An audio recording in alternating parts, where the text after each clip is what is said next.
Wars are not the way of settling dispute. We don't believe that a solution is going to come from the battlefield. We think, at some point there will be a negotiation. You made the case for maintaining a strong economic relationship with Russia because of historical roots.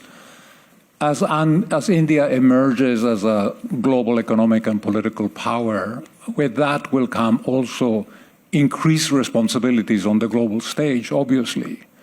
So my question to you is, what is India going to do to help us solve the problem in Russia, Ukraine? I'm suggesting that we had, traditionally a strong relationship, and the future of the relationship also, there are benefits for us. So it's not just a look back, it's also a look ahead. But on the war that's going on,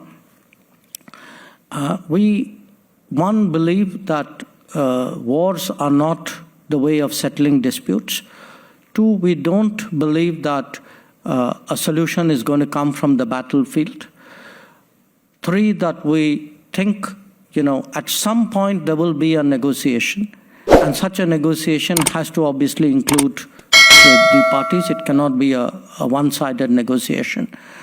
And from those assessments, we have been engaging both the Russian government and the Ukrainian government in Moscow and in Kiev and in other places to see whether, there is something we can do which would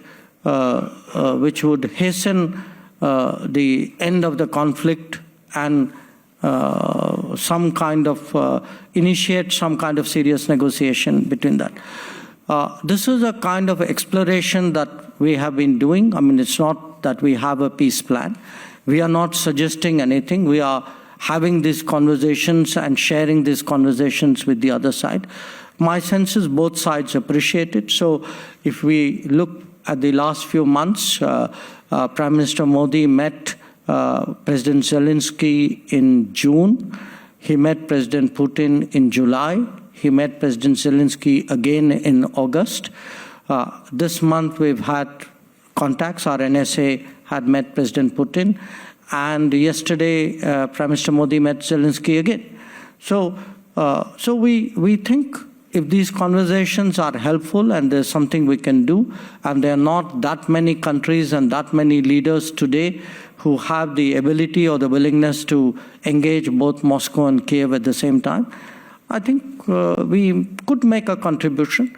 And certainly, I think there is a widespread feeling in many parts of the world that, the sooner the conflict ends, the better it is for the global economy and society.